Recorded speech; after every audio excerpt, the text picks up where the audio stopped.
पहला प्रश्न। मेरे नैना सावन भादों, फिर भी मेरा मन प्यासा।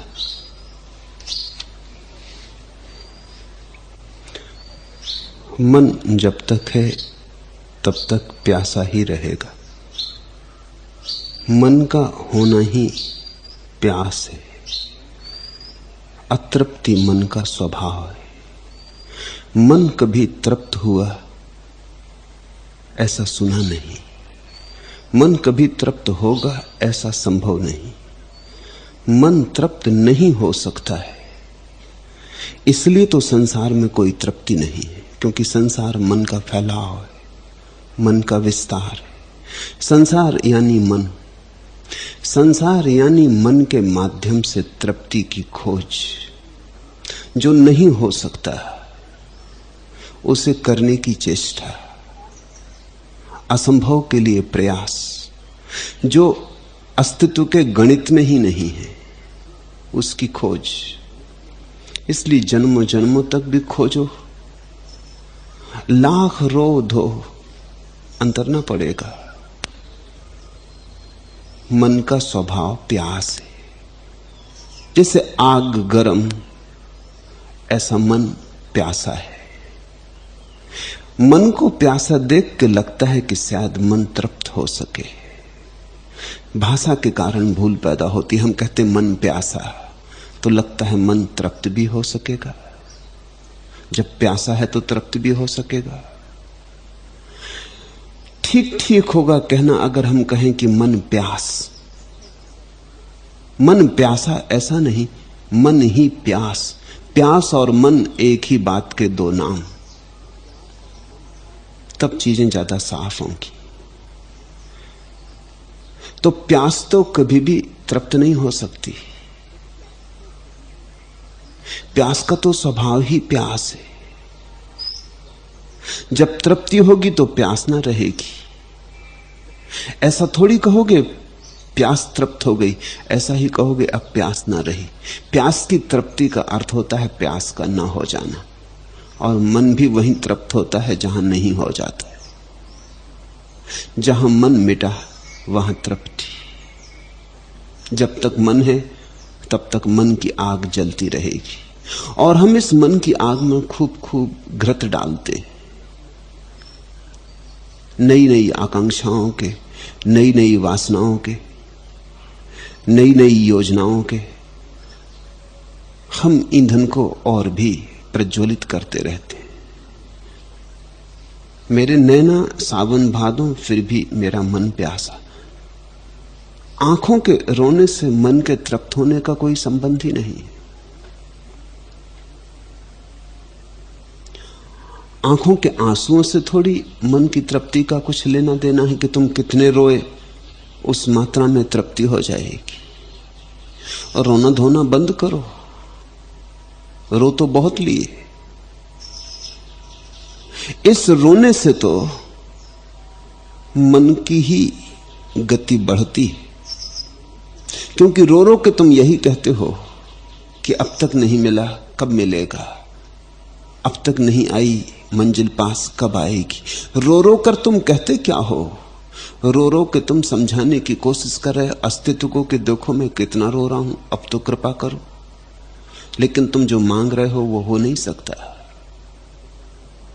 अस्तित्व के पास भी कोई उपाय नहीं।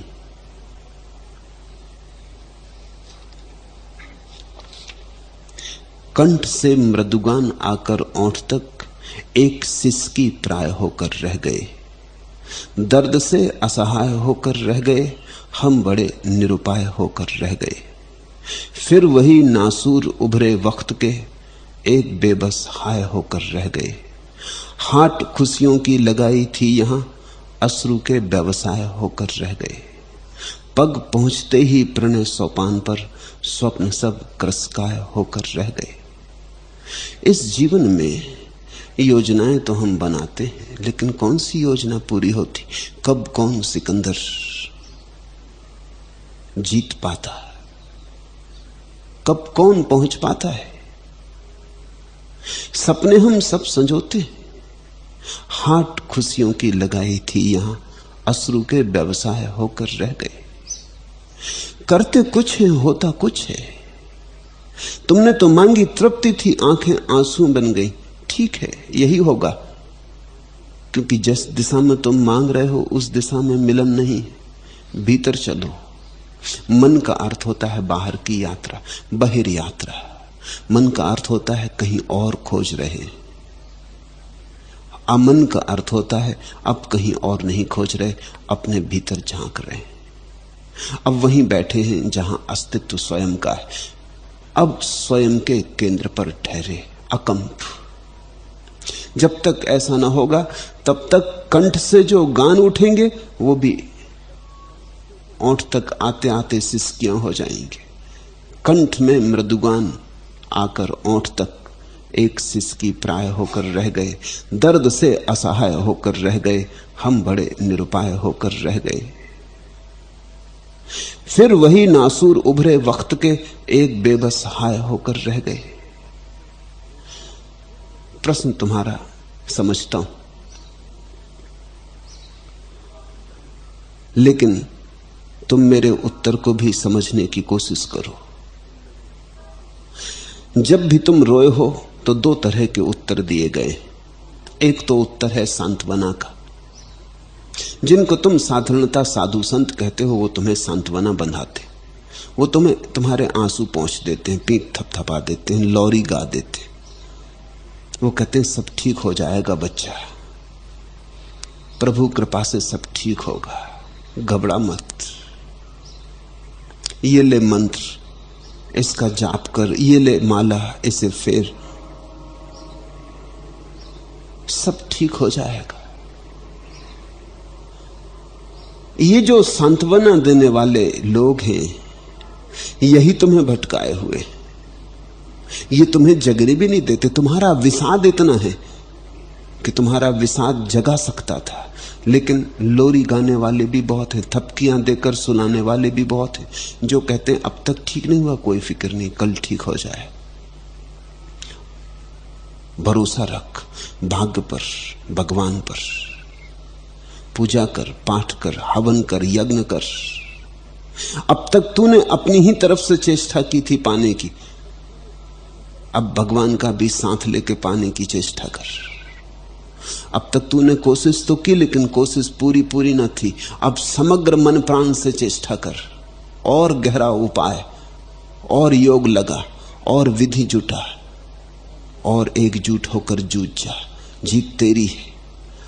ऐसे लोगों को कहते हैं असंभव कुछ भी नहीं है। मेरे एक शिक्षक थे, उन्हें तो कुछ अंदाज न था। मैट्रिक में मुझे पढ़ाते थे, तो उन्होंने सिकंदर का प्रसिद्ध वचन उद्धृत किया, असंभव कुछ भी नहीं, संसार में असंभव कुछ भी नहीं। और जब उन्होंने ये वचन उद्धृत किया तो वो इसको समझाने भी लगे कि संसार में असंभव कुछ भी नहीं है। और उन्होंने बड़ी ओजस्वी वक्तृता दी।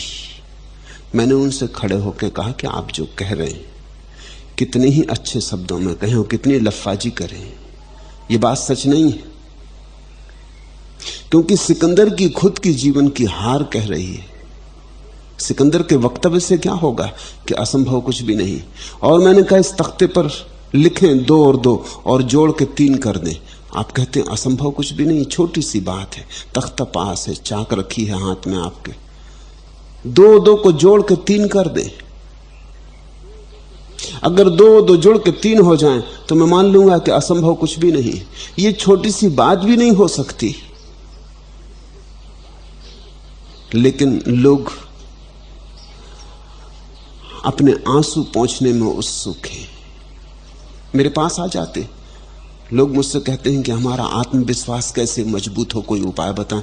वो सोचते हैं बड़ी आध्यात्मिक खोज कर रहे हैं, आत्मविश्वास कैसे मजबूत हो। इसी तथाकथित आत्मविश्वास की वजह से तुम जन्मों जन्मों भटके हो, अब तक टूटने नहीं दिया, अब तक टूटा नहीं। तुम्हारा आत्मविश्वास टूट जाए तो तुम समर्पित हो जाओ, तो तुम अर्पित हो जाओ प्रभु को। मगर ये अकड़, कोई कहता मेरा संकल्प, विल पावर कैसे मजबूत हो। क्या करोगे विल पावर मजबूत करके? संकल्प मजबूत करके करना क्या है? किसी को धन कमाना है, किसी को पद, किसी को प्रतिष्ठा, साम्राज्य बनाने हैं, यश के, गौरव के। लेकिन कब कौन बना पाया?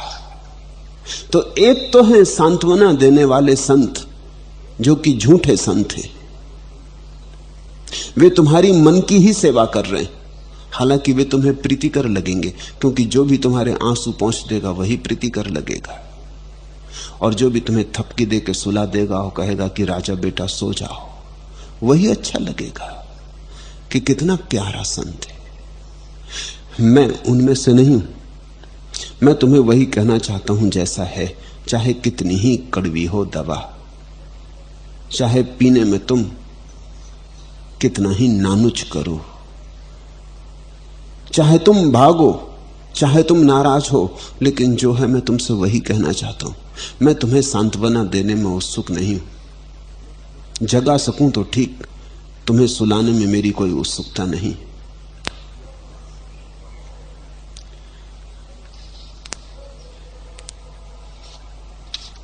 मन जब तक है तब तक दुख है,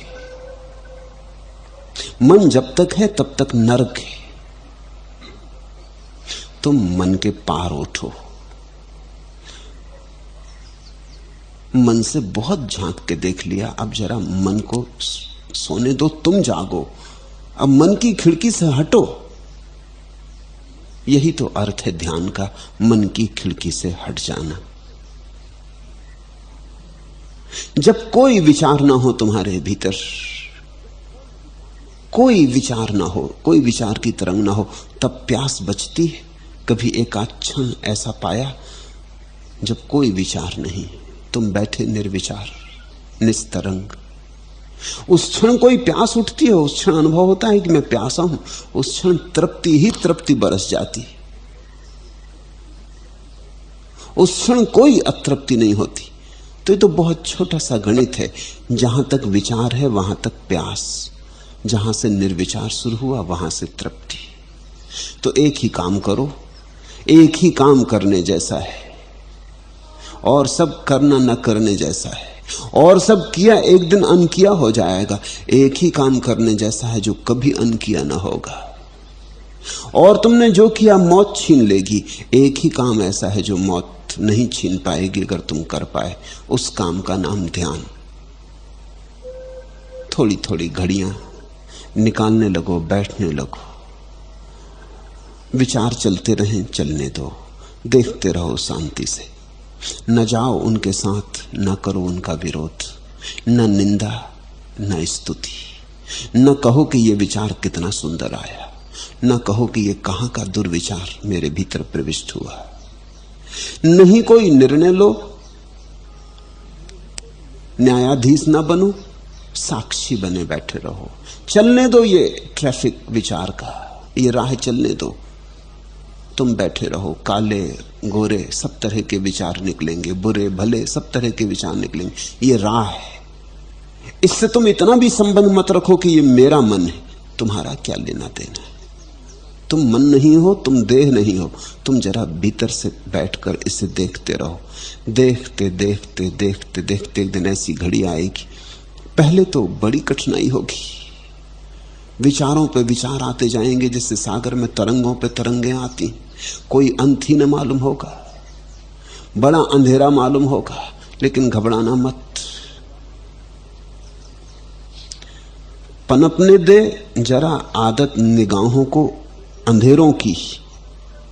अंधेरे में अंधेरा रोशनी के काम आएगा। न जाने दर्द को दिल अब कहां आराम आएगा। जहां यह उम्र सिर रख दे कहां वह धाम आएगा। अभी कुछ और बढ़ने दे पलक पर इस समुंदर को, तभी तो मोतियों का और ज्यादा दाम आएगा।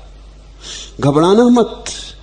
अगर पहले अंधेरा भी मालूम पड़े तो देखते ही चले जाना। जैसे भरी दोपहरी में कोई आता है घर, धूप से भरी आंखें, घर में प्रवेश करता है तो अंधेरा ही अंधेरा मालूम होता है।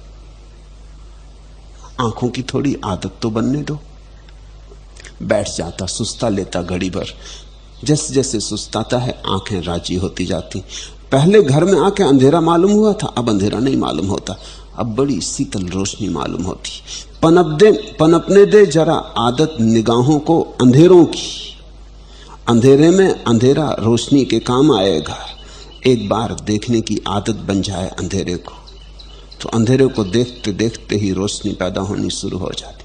पहले तो बड़ा अंधकार मालूम होगा, विचार विक्षिप्तता मालूम होगी, देखते रहना। पनपने दे जरा आदत निगाहों को अंधेरों की, बस जरा आदत पनपने की बात है। और विचारों की इन धाराओं को देखकर बहुत बार ऐसा प्रश्न उठने लगेगा कि इसका कोई अंत होगा, ये कभी समाप्त होने वाला है। कहते हैं बुद्ध पुरुष की समाप्त हो जाता है, लेकिन भरोसा ना आएगा। बहुत बार नाव डगमगा जाएगी, बहुत बार चित्त कहेगा लौट चलो, पहले ही ठीक थे, इस किस झंझट में पड़े, समय क्यों गंवाते हो। जब भी ध्यान को बैठोगे मन कहेगा क्यों समय गंवाते हो, ये होने वाला है, हुआ होगा किसी को, कम से कम तुम्हें तो नहीं होने वाला है, और जो तुम्हें नहीं हो सकता वो किसी और को भी कैसे हुआ होगा। झूठी हैं सब बातें, ये ध्यान और समाधि ये कल्पना के जाल हैं, ऐसा मन समझाएगा। न जाने दर्द को दिल अब कहां आराम आएगा, जहां यह उम्र सिर रख दे कहां वह धाम आएगा। विचार और विचारों के तूफान और अंधड़ों में बहुत बार लगने लगेगा है कोई ऐसी जगह जहां सिर रख के आराम आ जाए, जहां यह उम्र सिर रख दे कहां वह धाम आएगा। नहीं लगेगा कि नहीं, ऐसा कोई धाम है, ऐसा कोई तीर्थ नहीं है जहां सिर रखने का वो उपाय हो। ये विक्षिप्तता शाश्वत अनंत मालूम होती, ये सदा से है, सदा रहेगी। पर फिर भी मैं तुमसे कहता हूं, अगर थोड़ा धीरज रखा तो वो धाम आ जाता है, और जितनी देर से आता है उतना ही बहुमूल्य है। अभी कुछ और बढ़ने दे पलक पर इस समुंदर को, तभी तो मोतियों का और ज्यादा दाम आएगा। अगर तुमने थोड़ा साहस रखा, धैर्य रखा और देखते ही चले गए, तो तुम धीरे धीरे पाओगे छोटे छोटे झरोखे आने लगे। कभी कभी विचार नहीं होता, एक क्षण को सपाट शून्य हो जाता है, और उसी शून्य में झरता है अमृत, उसी शून्य में तृप्ति, उसी शून्य में प्यास नहीं होती। तुम परम तृप्त होते हो, संतुष्ट, एक गहन परितोष, आनंद, एक अपूर्व रस की धार बहने लगती। ऐसा पहले तो शुरू होगा, बूंद बूंद आएगी रस की धार, बिंदु बिंदु परमात्मा उतरेगा। फिर एक दिन सिंधु की भांति भी उतरता है। तुम जैसे जैसे राजी होने लगे, पात्र जैसे जैसे तैयार होने लगा, वैसे वैसे ज्यादा ज्यादा रस की धार बहने लगती। मन से तो कभी कोई तृप्त नहीं हुआ है, जो हुए हैं तृप्त मन के पार जाकर हुए। ध्यान से तृप्ति है, मन से अतृप्ति है। ऐसा कहो, मन यानी अतृप्ति, प्यास, असंतोष, ध्यान यानी तृप्ति, संतृप्ति, परितोष।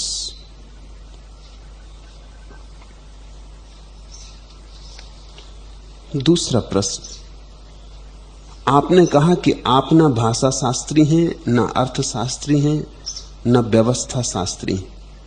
संभवतः आप कहना चाहेंगे कि आप विधि शास्त्री, समाज शास्त्री और राजनीति शास्त्री भी नहीं, तो क्या ये सब विषय परम ज्ञान में समाहित नहीं? मुझे तो लगता है आप सब कुछ हैं। परम ज्ञान का अर्थ होता है परम अज्ञान। परम ज्ञान में कुछ भी समाहित नहीं है, सब छूट गया, सब जाना हुआ व्यर्थ मालूम होने लगा, सिर्फ जानने वाला बचा। परम ज्ञान का अर्थ होता है सिर्फ जानने वाला बचा। जानी गई बातें सब गई, विषय गए, सिर्फ साक्षी बचा। परम ज्ञान का संबंध ज्ञेय से नहीं है, ज्ञाता से है। तो परम ज्ञान में राजनीति तो है ही नहीं, समाज शास्त्र और विधि शास्त्र तो है ही नहीं, परम ज्ञान में तो धर्म शास्त्र भी नहीं है, परम ज्ञान में तो अध्यात्म शास्त्र भी नहीं है। परम ज्ञान में तो दर्शन शास्त्र भी नहीं, परम ज्ञान में तो कुछ भी नहीं। परम ज्ञान तो महाशून्य का नाम है। परम ज्ञान यानी परम अज्ञान। उस घड़ी तुम कुछ भी नहीं जानते, बस जानने वाला ही शेष रह गया अपनी परम शुद्धि में, क्योंकि जो भी तुम जानते हो वो तुम्हारे जानने वाले को अशुद्ध करता है। विकृति होती, मिलावट हो जाती। चेतना के स्वभाव को समझो। चेतना का स्वभाव है, चेतना जो भी जानती है उसी का रूप ले लेती, उसी का आकार ले लेती, तदाकार हो जाती। जैसे जब तुमने गुलाब का फूल देखा तो तुम्हारी चेतना गुलाब का फूल बन जाती, उसका रूप ले लेती। नहीं तो तुम देख कैसे पाओगे गुलाब के फूल को? गुलाब का फूल तो बाहर है, भीतर तो है नहीं। आंख से गुलाब के फूल की तस्वीर जाती, तस्वीर भी नहीं जाती। अगर तुम वैज्ञानिक से पूछो, आंख के जानकार से पूछो तो तस्वीर भी नहीं जाती, क्योंकि आंख पर तस्वीर बनती है जरूर, पर आंख के पीछे तो सिर्फ स्नायुओं का जाल है, उनसे तस्वीर जा नहीं सकती। स्नायुओं से तो कुछ रासायनिक प्रक्रियाएं जाती, रासायनिक प्रक्रियाएं जाके तुम्हारी चेतना में पुनः किसी चीज को जन्म देती। वहां तुम गुलाब का फूल देखते हो तो तुम्हारी चेतना ही गुलाब के फूल का आकार लेती। इसलिए तो गुलाब के फूल को देखते देखते तुम ऐसे मग्न हो जाते हो, ऐसी सुवास से भर जाते हो, तुम गुलाब के फूल हो गए। कृष्णमूर्ति बार बार कहते हैं, the observer is the observed. वो जो अवलोकन कर रहा है वो अवलोकित है। जब तुम गुलाब के फूल को देखते हो तो गुलाब का फूल तो बाहर है, उसे तो तुम देख ही नहीं सकते। तुम बाहर गए कहां? तुम भीतर हो, गुलाब का फूल बाहर है। लेकिन तुम्हारे भीतर एक गुलाब का फूल आकृति लेता है। इसलिए सुंदर को देखो तो तुम सुंदर होते जाते हो, असुंदर को देखो तो तुम असुंदर हो जाते हो, बुरे को देखो तो बुरे हो जाते हो, शुभ को देखो तो शुभ हो जाते हो। इसलिए संत के पास अगर तुम बैठे तो तुम्हारे भीतर भी संतत्व आकार लेता है। दुष्ट के पास बैठे तो दुष्टत्व आकार लेता है। हत्यारे के पास बैठे तो तुम्हारे भीतर हत्या के विचार उठने लगेंगे। तुम्हें बहुत बार इसका पता भी चलता है, लेकिन तुम कभी बहुत ठीक ठीक विमर्श नहीं कर पाते। किसी आदमी के पास जाते हो और बड़े बुरे विचार उठते हैं, और किसी आदमी के पास जाते हो बड़े शुभ विचारों का जन्म होता है। किसी के पास बैठकर परम शांति का अनुभव होता है, और किसी के पास बैठकर बड़ी अशांति अनुभव होने लगती। किसी से बचने का मन होता है, किसी को आलिंगन करने का मन होता है। क्यों? तुम्हारे भीतर जो भी तुम बाहर देखते हो उसके अनुकूल आकृति निर्मित होती। तुम जो भी देखते हो उसी के रूप में तुम ढल जाते हो। यही उपाय है देखने का, और कोई उपाय ही नहीं।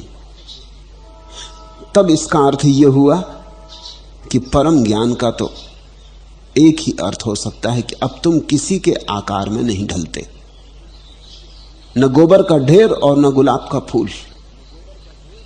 तुम दोनों से मुक्त हुए, शुभ अशुभ, सुंदर असुंदर, सबसे मुक्त हुए। अब तुम अपने रूप में हो, स्वाकार। परम ज्ञान का अर्थ होता है अब तुम स्वभाव में, स्व आकार में, स्वच्छंद स्वयं के गीत को उपलब्ध। अब किसी चीज का आकार नहीं ले रहे हो। गुलाब का आकार था वो भी उधार था, चट्टान का आकार था वो भी उधार था, जो भी देखा था अब तक वो सब उधार था। एक चीज तुम पे आरोपित हो गई थी। अब तुम किसी भी चीज से आरोपित नहीं हो रहे हो, अब तुम निराकार हो, अब कोई आकार नहीं। ध्यान रखना, जब मैं कह रहा हूं कोई आकार नहीं, तो इसमें तुमने बुद्ध की धारणा बनाई कि कृष्ण की धारणा बनाई, वे भी आकार सम्मिलित है। इसलिए ज़ेन फकीर कहते हैं अगर ध्यान के मार्ग पर बुद्ध मिल जाएं तो उठा के तलवार दो टुकड़े कर देना। ध्यान के मार्ग पर अगर बुद्ध मिल जाएं तो उठा के तलवार दो टुकड़े कर देना। फिर जरा भी सोच संकोच मत करना, क्योंकि ध्यान के मार्ग पर अगर बुद्ध का आकार उठाया तो फिर तुम विकृत हो गए। बुद्ध का आकार भी विकृत कर देगा।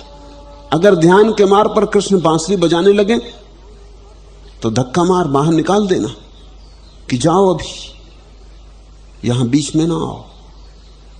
ये कहां तुम बांसुरी लिए चले आ रहे? क्योंकि ध्यान में तो वह भी विघ्न है।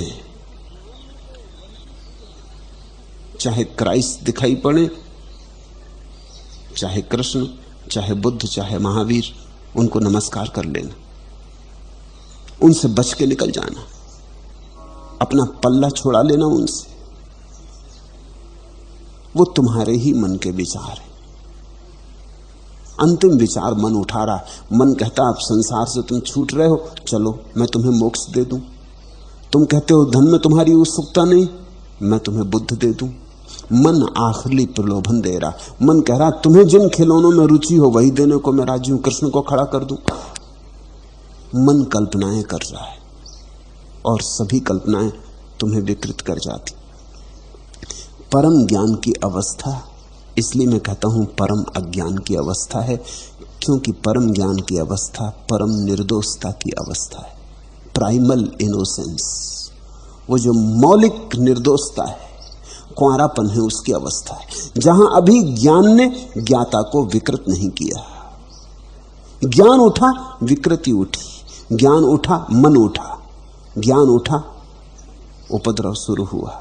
जहां तुमने जाना वहीं से संकीर्ण हुए। जानना मात्र संकीर्ण कर देता है। इसलिए तो उपनिषद कहते हैं कि जो कहें कि जानते हैं जान लेना कि नहीं जानते, जो कहे कि नहीं जानता हूं जानना कि वही जानता है। इसलिए तो बुद्ध चुप रह गए जब किसी ने पूछा ईश्वर को जानते हैं, तो चुप रह गए।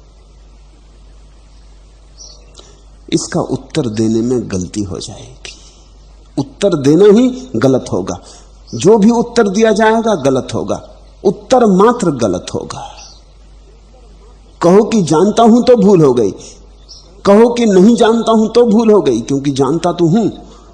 यह कहना कि नहीं जानता हूं असत्य होगा, और यह कहना कि जानता हूं विकृति होगी। इसलिए चुप रह जाने के सिवाय उपाय नहीं। तो परम उत्तर तो मौन ही है, निशब्द शून्य ही है। परम ज्ञान में कुछ भी समाहित नहीं है। परम ज्ञान सभी चीजों से मुक्त हो जाने की परम दशा है, सबका अतिक्रमण। लेकिन तुम कहते हो कि मुझे लगता है कि आप सब कुछ, तुम्हारा लगना तुम्हारे मोह, तुम्हारी प्रीति का लक्षण है। तुम्हें मुझसे मोह है तो तुम्हें लगता है सब कुछ। मुझे मुझसे बिल्कुल मोह नहीं, इसलिए मैं तुमसे कहता हूं कुछ भी नहीं हूं। तुम्हारे मोह को मैं समझता हूं। तुम्हारे मोह के कारण तुम्हें लगता होगा कि मैं सब जानता हूं,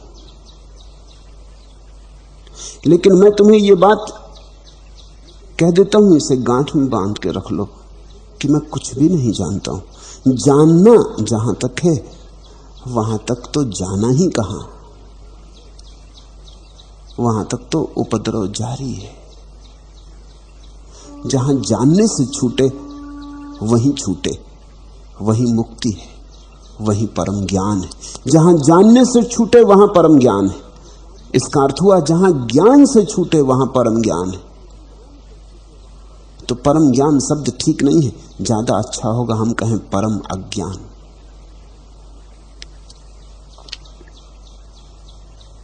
तीसरा प्रश्न, कृपा पूर्वक समझाएं कि बुद्ध पुरुषों की पहचान क्या है।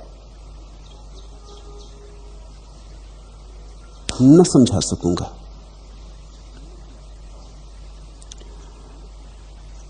इस संबंध में कृपा करने का भी कोई उपाय नहीं। ये बात कही ही नहीं जा सकती। बुद्ध पुरुषों की कोई पहचान नहीं, और जितनी पहचानें तुम बना लोगे उनसे भूल चूक करोगे। क्योंकि जब भी बुद्धत्व प्रकट होता है तब इतना अनूठा होता है, इतना अद्वितीय, इतना बेजोड़ कि वैसा पहले कभी हुआ ही नहीं था और वैसा पीछे फिर कभी नहीं होगा। पुनरुक्ति तो होती नहीं। तो तुम जो भी पहचान बना लोगे वो अड़चन हो जाएगी। अगर तुमने गौतम बुद्ध को देख के पहचान बना ली तो तुम महावीर को ना पहचान पाओगे। अगर महावीर को देख के पहचान बना ली तो तुम कृष्ण को ना पहचान पाओगे। अगर कृष्ण को देख के पहचान बना ली तो तुम मोहम्मद को ना पहचान पाओगे। तुमने जिसको देख के पहचान बना ली तुम उसी से बंध जाओगे और बाकी अनंत अनंत बुद्ध तुम्हारी आंख से ओझल हो जाएंगे। तो पहचान से तुम चूकोगे, पहुंचोगे नहीं, क्योंकि सब पहचान संकीर्ण होगी।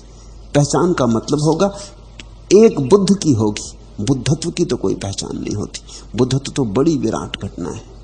जितने बुद्ध हुए हैं सब, जितने आज हैं सब, और जितने भविष्य में होंगे सब, समस्त बुद्धों में कुछ है जो एक सा है और कुछ है जो बिल्कुल एक जैसा नहीं। वो जो कुछ एक सा है वो आंतरिक है, वो दिखाई नहीं पड़ता, उसकी बाहर से पहचान नहीं हो सकती।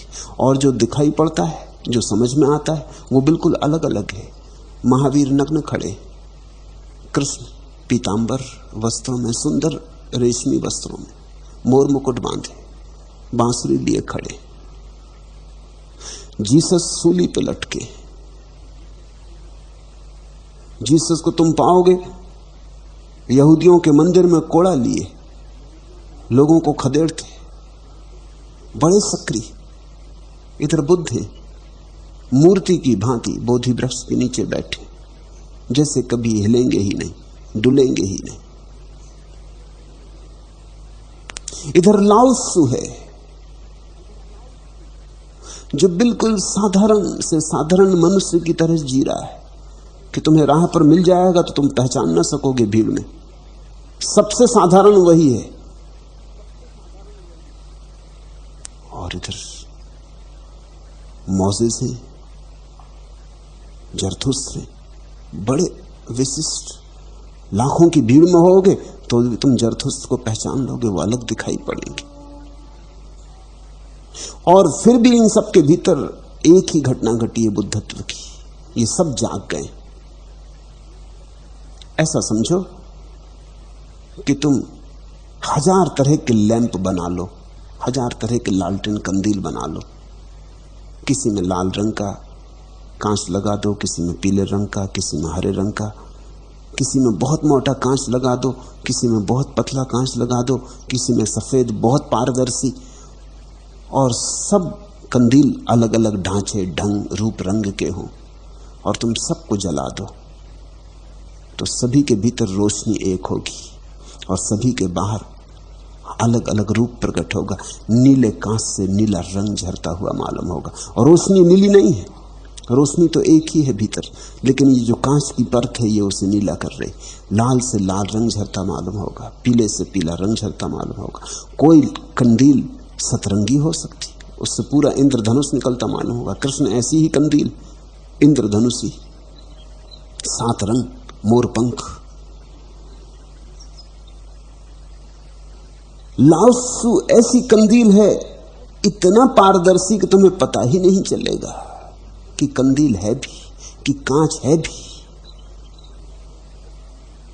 इतना पारदर्शी कि जब तक तुम जाके छू ही ना लोगे तुम्हें पता ही नहीं चलेगा। बहुत पारदर्शी कांच को दूर से तुम देख नहीं सकते,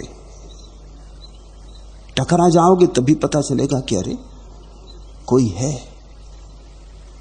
अलग अलग बुद्ध हैं, महावीर हैं। महावीर बिना कांच के सिर्फ रोशनी चल रही, नग्न खड़े, कोई रंग रूप नहीं, लेकिन रोशनी एक है। अब इस रोशनी के लिए क्या कहें? और ये रोशनी बाहर की नहीं है, ये रोशनी भीतर की, चैतन्य की, बुद्धत्व यानी चैतन्य, जागरूकता की। मैं तुमसे ये कह भी दूं तो कुछ हल तो ना होगा। मैं तुमसे कहूं कि बुद्धत्व की एक ही पहचान है, परम जागरूकता। इससे क्या हल होगा? इससे कुछ तुम्हें सहायता तो ना मिलेगी। परम जागरूकता, तुम कहोगे परम जागरूकता यानी क्या? प्रश्न वहीं के वहीं खड़ा रहेगा। तुम सोए हुए हो, तुमने सिर्फ सोने का स्वाद जाना है, जागरण का तो तुम्हें कुछ भी पता नहीं। जागरण शब्द तुम्हें मालूम, जागरण का कोई अनुभव नहीं। जब तक तुम जागो ना तब तक तुम जान ना सकोगे। बुद्ध हुए बिना बुद्धत्व को जानने का कोई उपाय नहीं। अनुभव काम आएगा, परिभाषा काम ना आएगी, लेकिन कुछ इशारे किए जा सकते हैं। इसको परिभाषा मत समझना, सिर्फ इशारे। इशारे और परिभाषा में फर्क समझ लेना। परिभाषा का अर्थ होता है बात कह दी पूरी पूरी, इशारे का अर्थ होता है सिर्फ इंगित है। समझो तो बहुत है, ना समझो तो कुछ भी नहीं। परिभाषा का अर्थ है ये लो परिभाषा, जो था जानने योग्य इसमें रख दिया है। इशारे का अर्थ है ये सिर्फ इंगित है, इसे बहुत जोर से मत पकड़ लेना, नहीं तो चूक जाओगे। जैसे कोई आदमी चांद की तरफ उंगली से इशारा करे और तुम उसकी उंगली पकड़ लो कि चलो ये चांद है। उंगली चांद नहीं है, उंगली चांद की परिभाषा भी नहीं है। उंगली में कहां चांद की परिभाषा? उंगली से चांद का क्या लेना देना? उंगली गोरी हो, काली हो, कुरूप हो, सुंदर हो, अपंग हो, क्या फर्क पड़ता है? बूढ़ी हो, जवान हो, स्त्री की हो, पुरुष की हो, बच्चे की हो, क्या फर्क पड़ता है? उंगली असली ना हो, लकड़ी की हो, तो भी कोई फर्क नहीं पड़ता। उंगली से कोई चांद का लेना देना नहीं। जब कोई उंगली बताता है तो तुम उंगली मत पकड़ लेना। इशारे का मतलब होता है उंगली छोड़ो, चांद को देखो, उस तरफ देखो जिस तरफ इशारा है।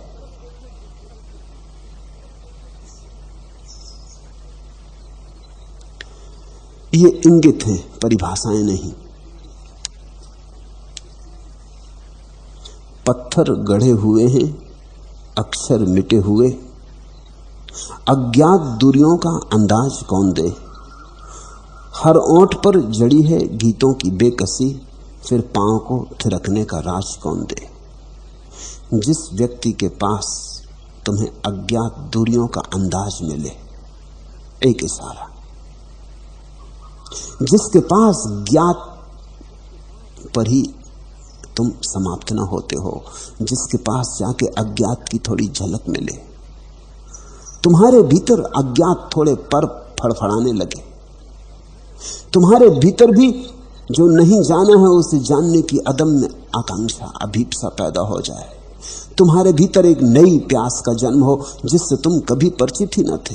धन की प्यास थी, पद की प्यास थी, एक नई प्यास, सत्य की प्यास उठे।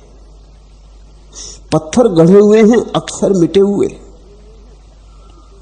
अज्ञात दूरियों का अंदाज कौन दे। इस संसार में तो ऐसी हालत है जैसे मील का पत्थर हो और उसके अक्षर मिट गए हों। ऐसी हालत है लोगों की, लोग पथरीले हो गए और उनकी आत्मा के सब अक्षर मिट गए। प्रत्येक व्यक्ति की आत्मा का तीर अनंत की और अज्ञात की ओर है, लेकिन मिट गया है, धुंधला हो गया। समय ने, रेत ने, समय की धूल ने सब ढांप दिया है। तुम मील के पत्थर नहीं हो, अब तुम्हारे भीतर कोई इशारा नहीं जो तुमसे पार जाता हो, तुम अपने पे समाप्त हो गए। ऐसा समझो कि जैसे मील के पत्थर को किसी ने हनुमान जी समझ के पूजा शुरू कर दी, लाल रंग से रंगे बैठे और अक्षर भी मिट गए, तो किसी ने फूल चढ़ा दिए और हनुमान जी की पूजा शुरू हो गई। अब इससे कोई इशारा आगे की तरफ नहीं जाता, ये अपने पे ही बात खत्म हो गई। पत्थर गढ़े हुए हैं, अक्षर मिटे हुए, अज्ञात दूरियों का अंदाज कौन दे। इस संसार में जब कभी तुम्हें कोई ऐसा व्यक्ति मिल जाए जिससे तुम्हारे भीतर अज्ञात की सुगबुगाहट पैदा होने लगे, तुम्हारे भीतर एक नई खोज पैदा हो, अनजानी, अपरिचित, कभी न जानी, कभी न पहचानी, जिसके पास से तुम्हें यात्रा का एक नया द्वार खुले, एक नया आयाम, समझना कि वहां कुछ है। कोई किरण फूटी, कोई सूरज वहां उगा। हर ओंठ पर जड़ी है गीतों की बेकसी, फिर पांव को थिरकने का राज कौन दे। यहां संसार में तो सब ओंठ सिए हुए, गीत की तो छोड़ो, मुश्किल से गालियां निकलती, गीत तो निकलते ही नहीं। यहां तो ओंठ जड़े हुए सिले हुए पड़े, लोग तो भूल ही गए, उनके प्राणों का गीत पैदा ही नहीं हुआ है। जो गीत लेकर आए थे गाया नहीं, जो बीज लेकर आए थे बीज की तरह पड़ा है, अंकुरित नहीं हुआ, फूला फला नहीं। फिर पांव को थिरकने का राज कौन दे?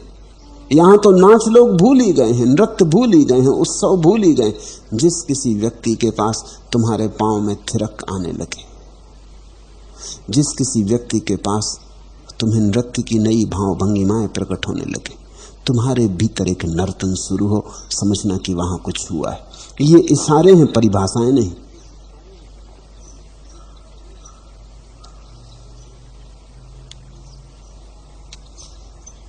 रात है, सो गई दुनिया थकन से चूर, नींद में भरपूर।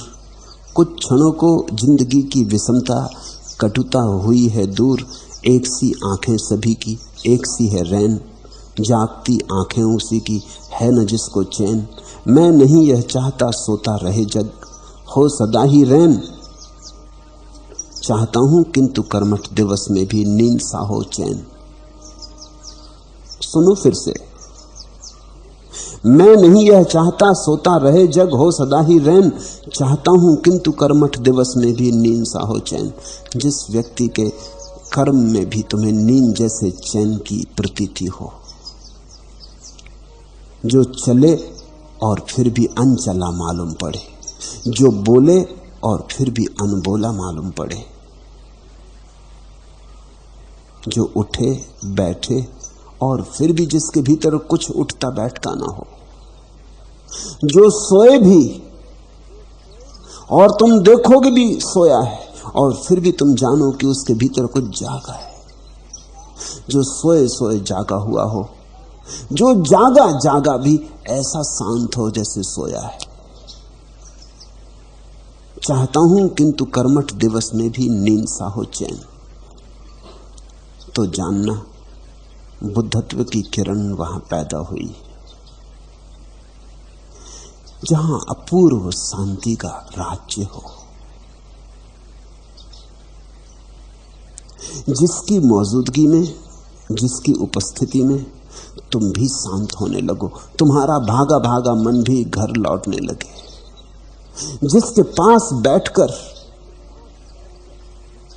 तुम अपने भीतर एक खिंचाव अनुभव करो कि तुम अपने भीतर खींचे जा रहे हो, जो तुम्हें तुम्हारे भीतर पहुंचाने लगे, सिर्फ मौजूदगी से, सिर्फ उपस्थिति से। यही सत्संग का अर्थ है।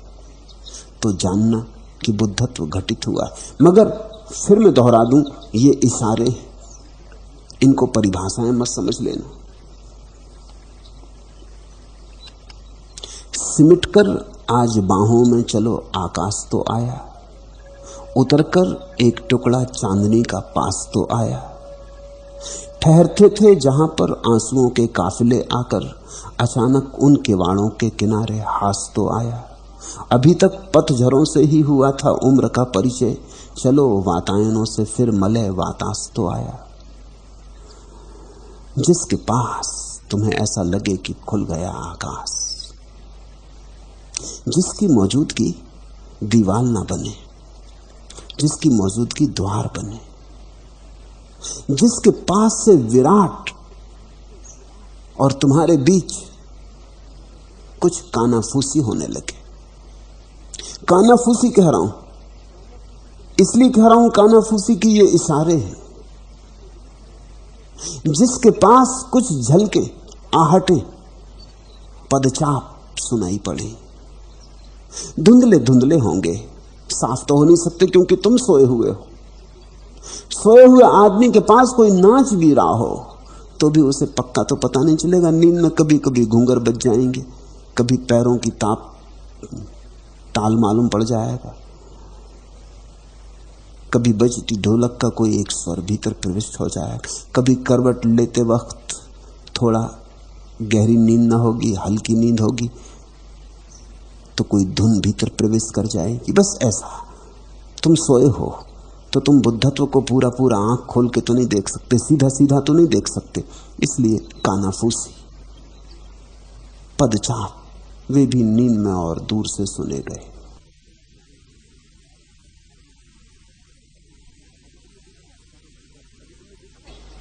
कभी तुमने देखा सुबह सुबह जागने के करीब हो, नींद टूट रही है, नहीं भी टूटी है, जागे भी नहीं भी जागे, आधे आधे बीच में हो, दूध वाला दस्तक देने लगा द्वार पर, राह चलने लगी, बच्चे स्कूल जाने की तैयारी करने लगे, किचन में पत्नी कामधाम करने लगी, ऐसी टूटी फूटी आवाजें सुनाई पड़ रही हैं। तुम जागे भी नहीं हो, तुम सोए भी नहीं हो, तुम इतने भी नहीं सोए हो कि कुछ सुनाई ना पड़े, तुम इतने जागे भी नहीं हो कि साफ साफ सुनाई पड़ जाए। ऐसी तुम्हारी दशा है। ऐसी दशा में बुद्धत्व की पहचान और परिभाषा पूरी पूरी तुम्हारे हाथ में नहीं हो सकती। इसलिए कहता हूं इशारा, सिमटकर आज बाहों में चलो, आकाश तो आया, उतरकर एक टुकड़ा चांदनी का पास तो आया। और तुम पूरे बुद्धत्व की परिभाषा की फिक्र छोड़ो, तुम्हारे पास तो उतर के चांदनी का एक छोटा सा टुकड़ा भी आ जाए तो तुम समझना बहुत है। तुम्हें तो थोड़े बहुत लक्षण मालूम हो जाएं तो बहुत है। तुम इस पागलपन में मत बैठना कि तुम जब पूरा पूरा पक्का पता लगा लोगे कि यह आदमी बुद्ध है, जब पक्की पहचान हो जाएगी और सरकारी सर्टिफिकेट मिल जाएगा, तब तुम झुकोगे। तो तुम कभी ना झुकोगे। एक बात ख्याल रखना कि बुद्ध कभी भी सरकारी संत नहीं रहे, अब तक तो नहीं रहे। बुद्ध कोई विनोबा भावे नहीं है, कोई सरकारी संत नहीं। बुद्धत्व तो मौलिक रूप से क्रांति है, विद्रोह है, बगावत है, आमूल, आचूल। कौन प्रमाण पत्र देगा? कोई काशी के पंडितों की सभा प्रमाण पत्र थोड़ी देगी बुद्ध को। वो तो जिनको दे समझ लेना कि वो बुद्ध नहीं है, क्योंकि काशी के पंडित और बुद्धों को वो संभव नहीं है। उनके प्रमाण पत्र तो इसी बात की खबर है कि कम से कम इतना तय हो गया कि ये आदमी बुद्ध नहीं, चलो इससे झंझट मिटी। बुद्ध पुरुष तुम्हें पोप की पदवियों पर नहीं मिलेंगे और न शंकराचार्यों की पदवियों पर मिलेंगे, क्योंकि ये तो परंपराएं हैं। और परंपरा में जो आदमी सफल होता है वो मुर्दा हो तो ही सफल हो पाता है। परंपरा के द्वारा पद पाना सिर्फ मुर्दों के भाग्य में, जीवंत लोगों के भाग्य में नहीं। ये सौभाग्य है जीवितों का और मुर्दों का दुर्भाग्य। इसलिए तुम कैसे पहचानोगे? और पूरी पहचान का तुम विचार ही मत करना, क्योंकि तुम पूरा पहचानोगे तो तुम बुद्ध हो जाओगे। तुम बुद्ध होते तो पहचानने की जरूरत ना थी, क्या प्रयोजन था? तुम नहीं हो इसलिए तो पहचानने चले हो। इसलिए पूरे पूरे के ख्याल मत करना। सिमट कर आज बाहों में चलो, आकाश तो आया, उतरकर एक टुकड़ा चांदनी का पास तो आया। छोटा सा टुकड़ा चांदनी का तैरा है तुम्हारे पास तो बहुत धन्य भाग, अहो भाग। तुम उतने पर ही भरोसा करना। उसी चांदनी के टुकड़े को पकड़ के अगर बढ़ते रहे, चलते रहे, तो किसी दिन पूरे चांद के भी मालिक हो जाओ। किसी दिन पूरा आकाश भी तुम्हारा हो जाएगा। तुम्हारा है, लेकिन अभी तुम्हें पहुंचना नहीं आया, चलना नहीं आया। अभी तुम घुटने के बल चलते हुए छोटे बच्चे की भांति हो। अभी तुम्हें चलने का अभ्यास करना है। ठहरते थे जहां पर आंसुओं के काफिले, आकर अचानक उन किबाड़ों के किनारे हास तो आया। किसी व्यक्ति के पास तुम्हें जीवन के परम हास का थोड़ा सा भी स्वाद आ जाए तो संत उदास नहीं होंगे, बुद्ध पुरुष उदास नहीं होंगे। जिनको तुम देखते हो मंदिरों मस्जिदों में बैठे गुरु गंभीर लोग, लंबे चेहरों वाले लोग, बुद्ध पुरुष वैसे नहीं होंगे। बुद्ध पुरुष तो उत्सव है। बुद्ध पुरुष तो ऐसा है जिसमें अस्तित्व के कमल खिल गए। कहां उदासी, कहां लंबे चेहरे। बुद्ध पुरुष गंभीर नहीं। बुद्ध पुरुष के पास तो तुम्हें एक मृदु हास मिलेगा, हल्की हल्की हंसी, एक मुस्कुराहट, एक स्मित, एक उत्सव, एक आनंद भाव। ठहरते थे जहां पर आंसुओं के काफिले आकर अचानक उन किवाड़ों के किनारे हास तो आया। तो तुम्हारी आंसुओं से भरी आंखों और तुम्हारे कारागृह में दबे हुए चित्त के पास अगर तुम्हें कभी कोई एक स्मित, एक हास, एक उत्सव की झलक भी आ जाए तो छोड़ना मत उन चरणों को। उन्हीं चरणों के सहारे तुम परम मुक्ति और स्वातंत्र के आकाश तक पहुंच जाओगे। अभी तक पतझड़ों से ही हुआ था उम्र का परिचय, चलो वातायनों से फिर मलय वातास तो आया। अभी तक तो तुम्हारी पहचान पतझड़ से ही थी। पतझड़ और पतझड़ और पतझड़, ऐसा ही तुमने जाना था। तुम्हारे जीवन का राग आंसुओं और रुदन से भरा था। तुमने जीवन का कोई और अहोभाव का क्षण तो जाना नहीं था, नरक ही नरक जाना था। जिस किसी क्षण में किसी व्यक्ति के पास तुम्हें लगे चलो वातायनों से फिर मलय वातास तो आया, और तुम्हें ऐसे लगे कि हवा का एक झोंका आया, मलय वातास, शुभ्र, स्वच्छ, ताजा, स्वच्छ सुबह का मलयाचल से चलकर, ताजा ताजा पहाड़ों से उतरकर, ऊंचाइयों से उतरकर, तुम्हारी नीचाइयों पर, तुम्हारी घाटियों में, तुम्हारे अंधेरे में एक हवा का झोंका जिसके पास अनुभव में हो जाए, समझना कि बुद्धत्व करीब है, कुछ घटा है। फिर दोहरा दूं, ये इशारे, इशारों को बहुत जोर से मत पकड़ना, अन्यथा उनके प्राण निकल जाते। इशारों को ऐसा मत पकड़ना कि उनकी फांसी लग जाए। ये परिभाषाएं नहीं है, परिभाषा तो हो नहीं सकती, सिर्फ इंगित है। इंगित को बड़ी सहानुभूति, प्रेम से अपने भीतर डूब जाने देना। तो फिर बुद्ध पुरुष कितने ही भिन्न भिन्न हो, बुद्ध हो कि महावीर हो कि कृष्ण हो कि राम हो कि जरथुस कि मोहम्मद, कुछ फर्क ना पड़ेगा। कुछ बातें, अनंत का अनुभव उनके पास, शांति की प्रतीति उनके पास, ताजी हवा का झोंका उनके पास, चांदनी का एक टुकड़ा उनके पास। ये इशारे भी मैंने कविता से दिए, क्योंकि कविता को हृदय तक जाने की ज्यादा सुगमता है। जहां गद्य नहीं पहुंच पाता वहां पद्य प्रवेश कर जाता। गद्य के साथ तो तुम तर्क करने लगते हो, पद्य के साथ तुम तर्क नहीं करते, उसे तुम पी लेते हो, ज्यादा आसानी से पी लेते हो, वो गले से ज्यादा जल्दी उतर जाता है। पद्य में ये टुकड़े मैंने तुमसे कहे, इन्हें याद रखने की भी बहुत जरूरत नहीं है, बस इनका स्वाद तुम्हें लग जाए तो भूल चूक होगी नहीं। बुद्धत्व इतनी बड़ी घटना है कि पहचान में ना आए ये तो हो ही नहीं सकता। बुद्धत्व इतनी बड़ी घटना है कि अगर तुम जरा खुले मन के हुए और गए बुद्ध के पास तो तुम पहचान ही लोगे, परिभाषा के बिना पहचान लोगे। खतरा यही है कि लोग जाते ही नहीं। लोग इतने डरते हैं कि अगर गए तो कहीं फंस ही ना जाएं, इसलिए जाते ही नहीं, दूर ही रहते, ऐसी झंझट में नहीं पड़ते। अगर तुम पास गए किसी बुद्ध पुरुष के तो तुम पहचान ही लोगे। ये हो कैसे सकता है कि तुम ना पहचानो? यह भी हो सकता है कि अंधे को सूरज दिखाई ना पड़ता हो, लेकिन सुबह जब सूरज की धूप फैलती तो अंधे को उसका तो स्पर्श होगा, उष्मा तो अनुभव होगी, उत्ताप तो अनुभव होगा। ये तो अंधे को भी पता चलेगा कि रात गई, पक्षी गीत गाने लगे, प्रभात की प्रभाती शुरू हो गई। ये तो अंधे को भी पता चलेगा कि अभी सब सन्नाटा था, सब सोया था, सब मुर्दा पड़ा था, अब फिर पुनरुज्जीवित हो गया, फिर गुनगुनाहट है।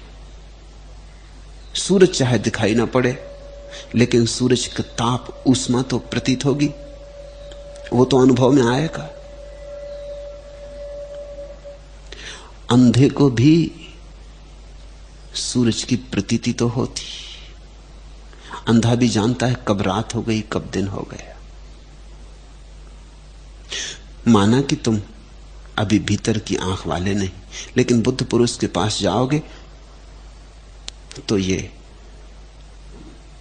मलयाचल से आती हवा का टुकड़ा तुम्हें स्पर्श करेगा, तुम इसमें नहा जाओगे, तुम ताजे हो आओगे। ये चांदनी का टुकड़ा तुम पे बरस जाएगा, तुम अपूर्व रस में विमुक्त हो जाओगे। ये काव्य बुद्ध के अस्तित्व का तुम्हारे भीतर कोई धुन बजाने लगेगा। ये बुद्ध की वीणा तुम्हारे भीतर कानाफूसी करेगी। तुम परिभाषाओं की फिक्र छोड़ो, पास जाने की हिम्मत जुटाओ। परिभाषाएं पंडितों के लिए छोड़ दो, खोजियों के लिए परिभाषाओं से काम नहीं चलता। खोजी को अनुभव चाहिए, और अनुभव सामीप्य से मिलता है, सत्संग से मिलता है। हर पत्ते पर है बूंद नई, हर बूंद लिए प्रतिबिंब नया। प्रतिबिंब तुम्हारे अंतर का अंकुर के उर में उतर गया। भर गई स्नेह की मधु गगरी, गगरी के बादल बिखर गए।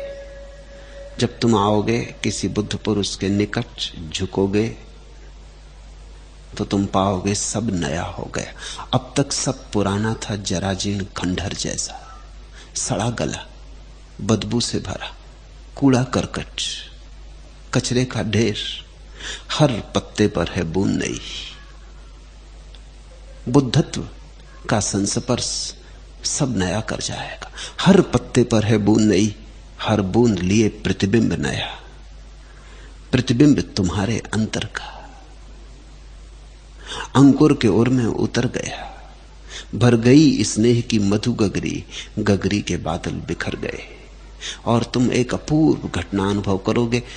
तुम जो सदा प्रेम से रिक्त थे, तुम्हारे स्नेह की गगरी भी भर गई। न केवल भर गई, बह गई, फूट पड़ी, लुटने लगी। न केवल तुम प्रेम से भर गए, बल्कि तुमसे प्रेम की धाराएं औरों के तरफ भी विस्तीर्ण होनी शुरू हो गई। जिस व्यक्ति के संस्पर्श में तुम्हारे भीतर प्रेम जग जाए, जानना कि बुद्धत्व घटा है। जिस व्यक्ति के संस्पर्श में तुम्हारे भीतर इतना प्रेम जग जाए कि न केवल तुम उसे संभाल ही ना पाओ, तुम लुटाने लगो, तो समझना कि बुद्धत्व का महाक्रांति घटित हुई। बुद्धत्व का सूर्य उगा है। चौथा प्रश्न, प्रथम और अंतिम स्वतंत्रता के बीज रूप को कृपा करके हमें कहिए। फिर बीज रूप में ही कहता हूं। स्वतंत्रता का प्रथम और अंतिम सूत्र छोटा सा है, इतना सा ही है कि तुम स्वतंत्र हो, कुछ करना नहीं। कि तुम स्वतंत्र हो, होना नहीं। प्रयास, चेष्टा, साधना कुछ भी नहीं। स्वतंत्रता तुम्हारा स्वभाव है। स्वतंत्रता है ही। तुम जीना शुरू करो। तुम ऐसे जीना शुरू करो जैसे स्वतंत्र हो, और तुम रोज रोज पाओगे स्वतंत्रता बढ़ती जाती। और एक दिन तुम पाओगे खूब पागल थे हम भी, नाहक गुलाम होने का ढोंग कर रहे थे। स्वतंत्र हम थे। सिर्फ तुम्हारा अभ्यास है गुलामी का। स्वतंत्रता तुम्हारा स्वभाव है। तुम उसकी उद्घोषणा करो। स्वतंत्रता पानी नहीं है, स्वतंत्रता है ही, सिर्फ प्रकट करनी। जैसे बीज में छिपा है वृक्ष, ऐसी स्वतंत्रता तुम में छिपी है। तो इतना ही सूत्र है प्रथम और अंतिम स्वतंत्रता का, कि तुम्हें स्वतंत्र होना नहीं है, तुम स्वतंत्र हो। इस बात को हृदयंगम करो, इस बात को अपने में उतर जाने दो कि तुम्हारे हृदय के अंतरतम में विराजमान हो जाए। अष्टावक्र की पूरी महागीता का स्वर इतना सा है कि तुम सिद्ध हो, तुम्हें साधक नहीं होना है।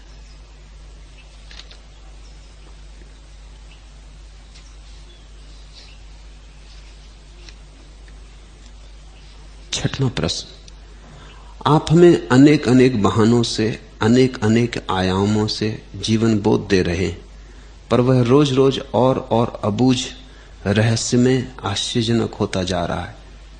क्या जीवन के विराट होने, जीवन के अनंत होने, जीवन के नित्य नितन होने का अभिप्राय यही है? कृपा करके हमें कहें।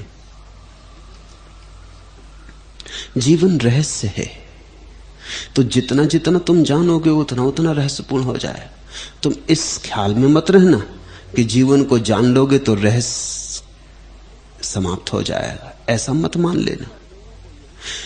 साधारणता लोगों को यही ख्याल है कि जिस बात को जान लिया उसमें रहस्य समाप्त हो जाता है। विज्ञान की यही धारणा है कि जिस बात को जान लिया उसमें फिर कोई रहस्य नहीं।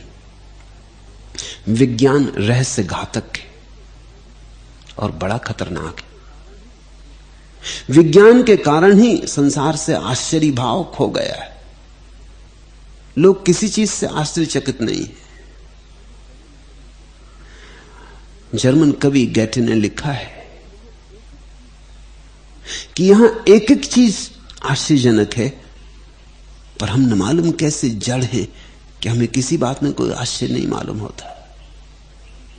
एक अंकुर फूटता है बीज से, तुम इससे बड़ा और आश्चर्य खोज सकोगे? एक वृक्ष पर नया पल्लव आता है, नई पत्ती फूटती, तुम इससे बड़ा कोई आश्चर्य खोज सकोगे? किसी स्त्री के गर्भ में एक नए बच्चे का आविर्भाव होता, तुम इससे बड़ा और आश्चर्य खोज सकोगे? तुम जरा सोचो, रोज रात आकाश तारों से भर जाती। अगर ऐसा 1000 साल में एक ही बार होता तो लोग नाचते उस रात, कोई सोता नहीं। 1000 साल में अगर एक बार ऐसा होता कि रात तारों से भर जाती तो सारी पृथ्वी जागी रहती, लोग नाचते, उत्सव मनाते, धूमधाम करते, गीत गाते और चकित होते लोग कि कैसा अद्भुत। और रात रोज तारों से भरती, कोई नहीं नाचता। रोज के कारण, परिचित होने के कारण तुम आश्चर्य को अनुभव नहीं करते हो। तुम अगर गौर से देखोगे तो जीवन सब तरफ आश्चर्य ही आश्चर्य है, रहस्य ही रहस्य। लेकिन विज्ञान बड़ा रहस्य घाती, वो रहस्य का दुश्मन है। और विज्ञान ने लोगों के जीवन को बड़े दुख से भर दिया, क्योंकि जहां रहस्य समाप्त हो गया वहां जीवन का काव्य नष्ट हो जाता है। जहां जीवन का काव्य नष्ट हुआ वहां जीवन का धर्म नष्ट हो जाता है। जहां जीवन से धर्म नष्ट हुआ वहां जीवन में कुछ अर्थ नहीं बचता। एक व्यर्थ कथा किसी मूर्ख के द्वारा कही हुई, शोरगुल बहुत, अर्थ कुछ भी नहीं। रहस्य ही प्रभु का पदचाप है। यहां जो मैं कह रहा हूं ये कोई रहस्य को नष्ट करने के लिए नहीं।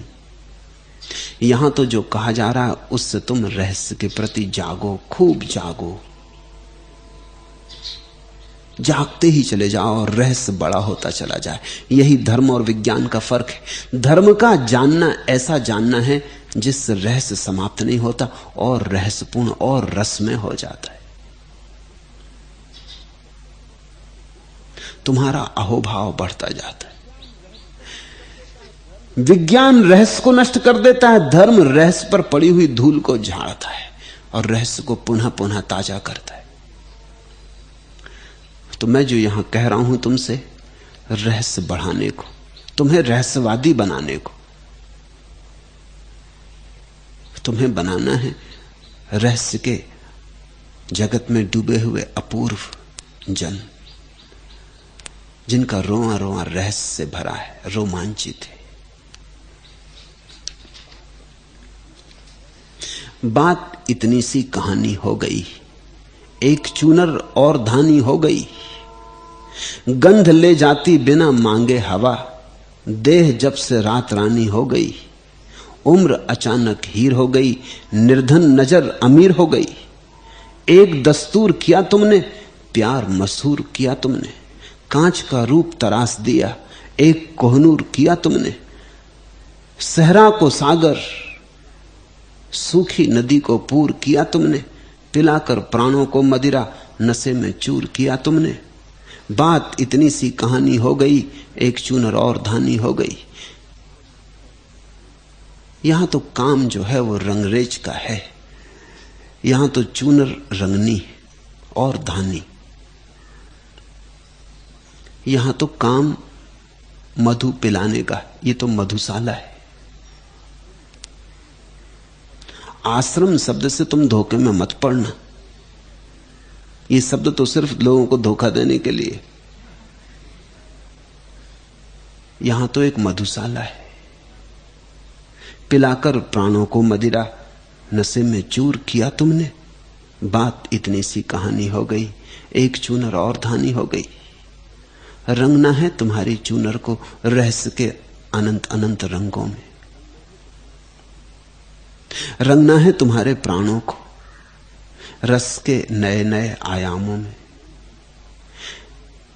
नई नई भाव भंगिमाएं तुम में उदित हो, नए नए मंदिरों के शिखर तुम में उठे। नए गीतों का जन्म हो, नए नृत्य तुम नाचो, नई वीणाएं तुम बजाओ। नित्य नूतन तुम खोजो, और जितना खोजो उतना ही पाओ कि और खोजने को हो गया मौजूद। जितना खोजो उतना खोज बढ़ती जाए, खोज कभी अंत पर ना आए। यात्रा सिखाता हूं मैं, मंजिल तो बहाने है। मंजिल की बात करता हूं ताकि तुम दौड़ो, ताकि तुम चलो। मजा तो यात्रा का ही है, यात्रा ही मंजिल है। बात इतनी सी कहानी हो गई, एक चूनर और धानी हो गई। गंध ले जाती बिना मांगे हवा, देह जब से रात रानी हो गई। तुम्हारे जीवन में खिले फूल, तुम्हारा अंतर कमल खिले। ये कमल तुम्हें ज्ञानी नहीं बना जाएगा, ये कमल तुम्हें परम अज्ञानी बना जाएगा। तुम निर्दोष बालक की भांति हो जाओगे, छोटे बच्चे की भांति जो सागर के तट पर शंख बीनता, सीप बीनता, रंगीन पत्थर बीनता, और हर रंगीन पत्थर को ऐसे संभाल के रखता है जैसे कोहिनूर हीरा हो। बड़े बूढ़े समझाते हैं कि फेंक, पत्थर कहां ढो रहा है, ये बोझ क्यों लिए चल रहा है, ये कचरा क्यों इकट्ठा कर रहा है। छोटे बच्चे को समझ में नहीं आता कि तुम किस चीज को कचरा कह रहे हो। इन रंगीन पत्थरों को, इन अपूर्व पत्थरों को, इन सीप शंखों को। जब तुम्हारे भीतर का कमल खिलेगा फिर तुम दोबारा बच्चे हो जाओगे, और अब की बार ऐसे बच्चे होगे जो फिर कभी बूढ़ा नहीं होता। ये अंतर का जन्म होगा। गंध ले जाती बिना मांगे हवा, देह जब से रात रानी हो गई। उम्र अचानक हीर हो गई, निर्धन नजर अमीर हो गई। एक दस्तूर किया तुमने, प्यार मशहूर किया तुमने।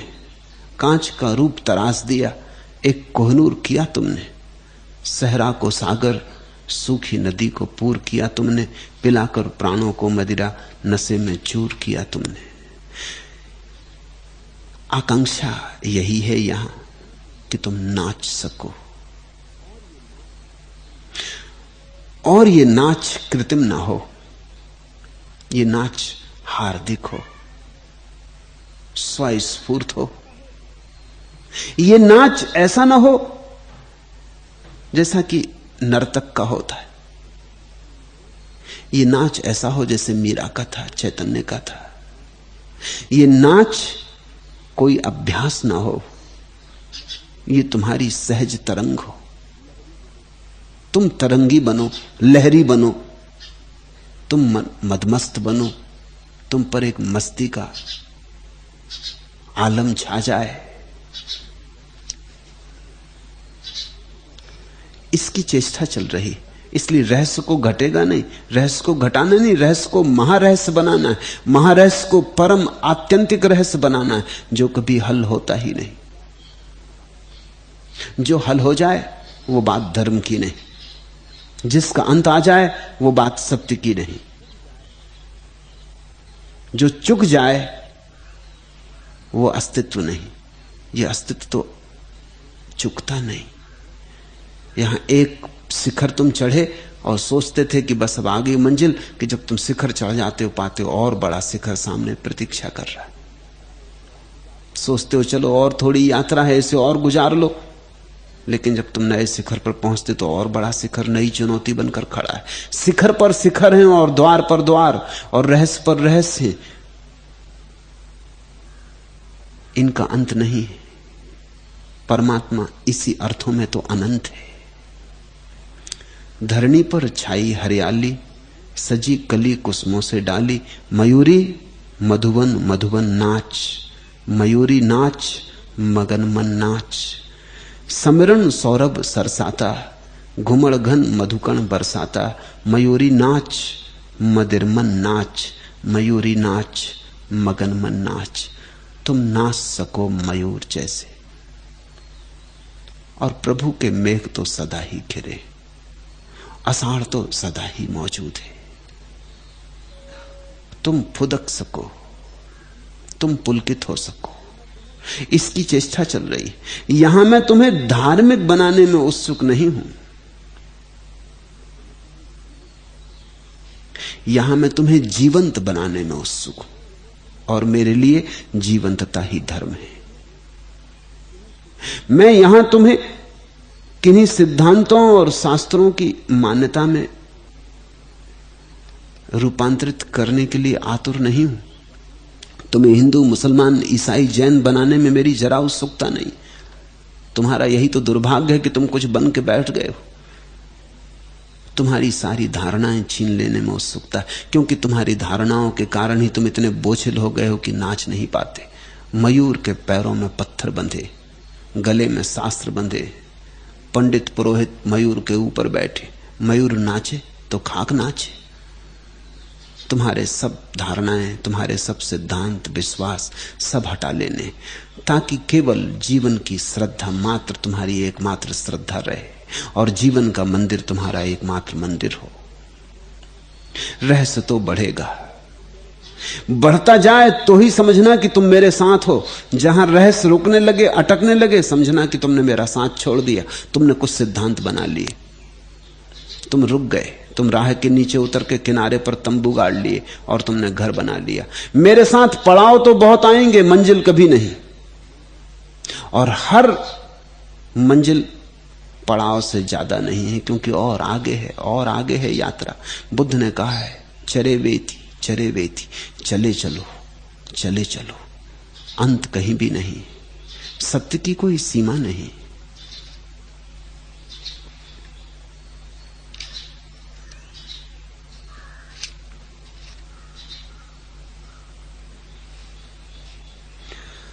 नए का स्वागत करते चलो।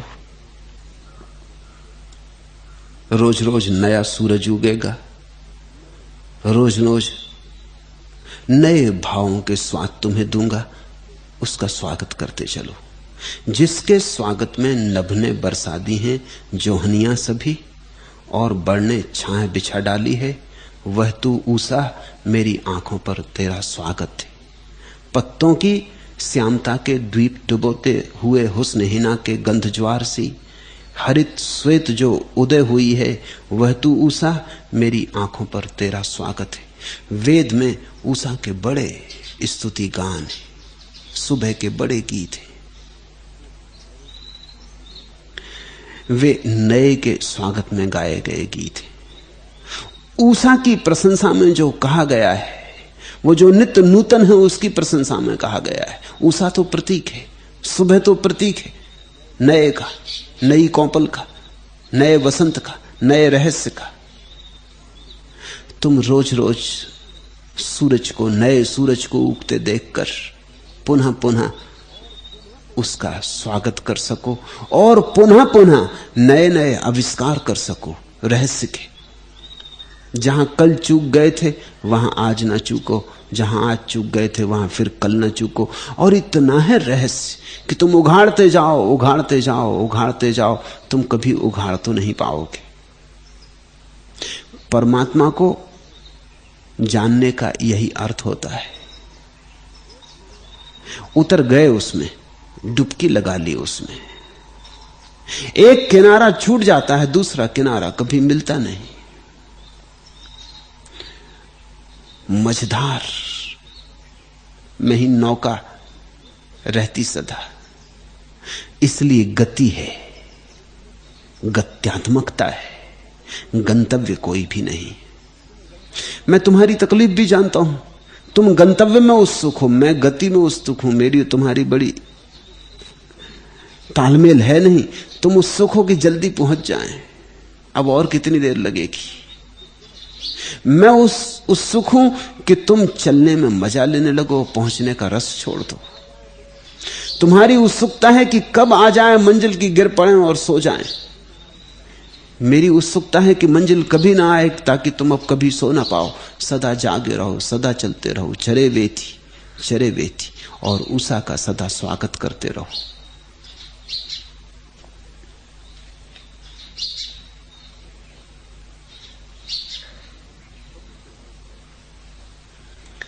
प्रभु तो रोज रोज आता, बहुत रूपों में आता। कभी किसी पक्षी के स्वर से, कभी हवा का झोंका गुजरता वृक्षों से उसमें, कभी किसी बादल के टुकड़े में तैराता, कभी सूरज की किरणों में, कभी सागर की लहर में, कभी किसी स्त्री की आंखों में, कभी किसी बच्चे की मुस्कुराहट में, कभी किसी पुरुष के रूप में, कभी किसी की शांति में, और कभी किसी के क्रोध में भी, कभी किसी की उदासी में भी।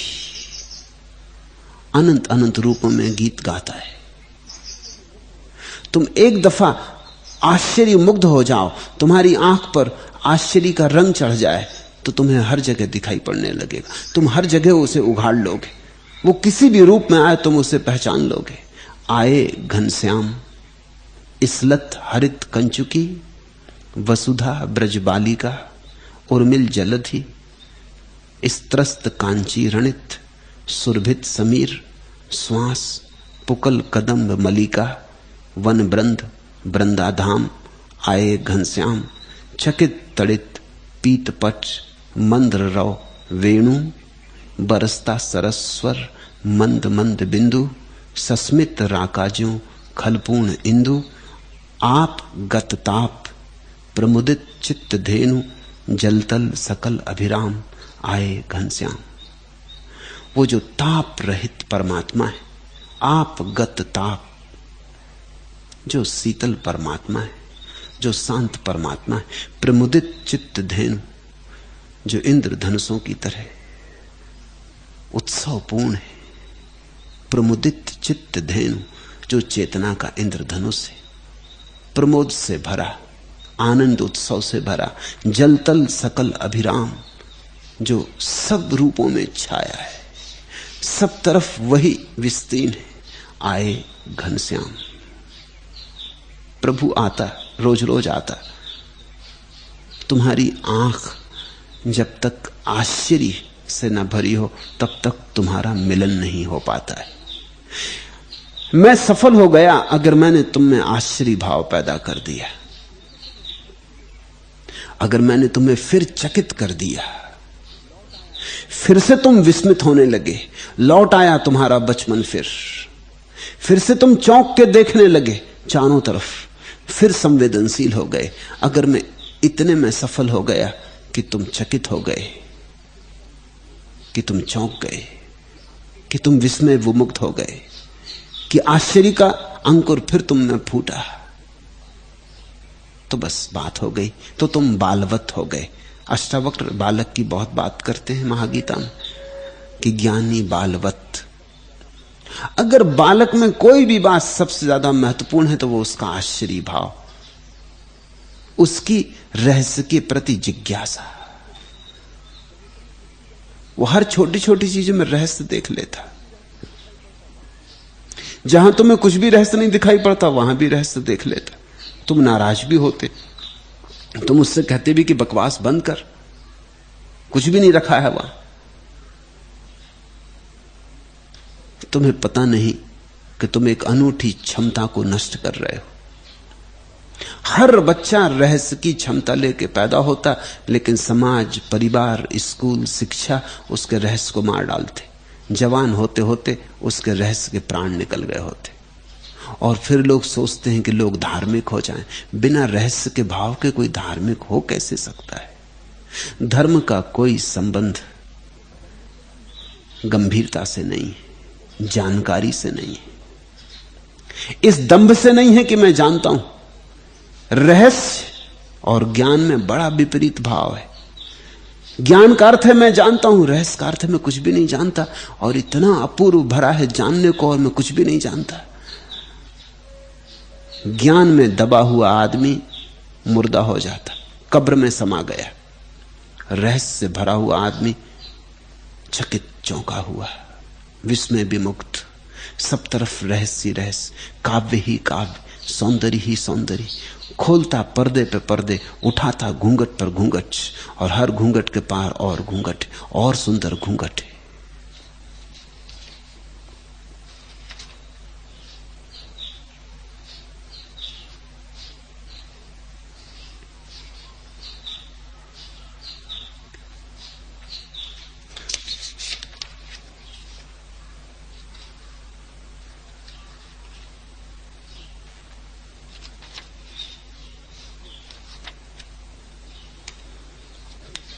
सातवां प्रश्न, आपने कहा कि बुद्ध पुरुष सर्वसा तथाता में जीते, यानी जगत जैसा है वैसा ही उन्हें स्वीकार है। वे उससे रत्ती भर भी अन्यथा नहीं चाहते। यदि ऐसा है तो फिर वे हम लोगों को उपदेश क्यों करते हैं, हमें दिन रात समझाते क्यों हैं? वे हमारे तथाता के अस्वीकार को स्वीकार में क्यों बदलना चाहते हैं? और क्या उनकी यह चेष्टा उन्हें अतथाता में नहीं ले जाती? प्रश्न महत्वपूर्ण है, समझने जैसा है। पहली बात, बुद्ध पुरुष उपदेश देते हैं ऐसा तुमने समझा तो गलत समझा। बुद्ध पुरुष से उपदेश होता है। देते हैं ऐसा सोचा तो गलत सोच लिया, फिर भूल हो गई। देते हो अगर, तब तो फिर तथाता के बाहर हो गए, वो अतथाता शुरू हो गई। उपदेश देने का तो मतलब यह हुआ कि उनका आग्रह है कुछ कि ऐसा होना चाहिए। उपदेश देने का अर्थ तो यह हुआ कि अगर तुमने न माना तो वो दुखी होंगे, और तुमने माना तो सुखी होंगे। नहीं, उपदेश उनसे होता है। बुद्ध पुरुषों ने कभी भी उपदेश नहीं दिया, हुआ है। महावीर के संबंध में जैनों ने बड़ी ठीक बात कही, उनसे वाणी झरी। ये ठीक बात है, कही नहीं गई, झरी। जैसे वृक्ष से फूल झरते, या फूल से सुगंध झरती, या दिए से रोशनी झरती, या बादल से जल झरता, ऐसी झरी जो भीतर सघन हो गया है वो अभिव्यक्त होगा। उपदेश देते तो तुम चूक गए, उपदेश हुआ। उपदेश देते हैं उपदेष्टा, उपदेश होता है बुद्ध पुरुषों से। बुद्ध पुरुष उपदेश देते नहीं,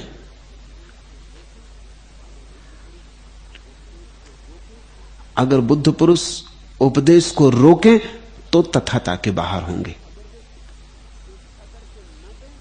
अगर वे चेष्टा करके न दें तो चूक होगी। इसलिए जो होता है होता है, उपदेश होता है तो उपदेश होता है, अगर नहीं होगा तो नहीं होगा। कभी कभी ऐसा भी हुआ कि बुद्ध पुरुष चुप रह गए। मेहर बाबा पूरे जीवन चुप रहे, चुप्पी आई तो चुप्पी, बोलना हुआ तो बोलना। जो हुआ उससे होने देना है। पहली बात। दूसरी बात, तुम जैसे हो वैसे ही बुद्ध को या बुद्ध पुरुषों को स्वीकार हो। तुम जैसे हो वैसे ही स्वीकार हो। तुम्हें बदलने की कोई चेष्टा भी नहीं है। जो उनके भीतर हुआ है वो प्रकट हो रहा है। उस प्रकटीकरण में अगर तुम बदल जाओ तुम्हारी मर्जी, ना बदलो तुम्हारी मर्जी। तुम बदले तो ठीक, तुम ना बदले तो ठीक। बुद्ध पुरुष को इससे कुछ भी लेना देना नहीं कि तुम बदलो ही, ऐसा कोई आग्रह नहीं है। तुम्हारी कठिनाई भी मैं समझता हूं।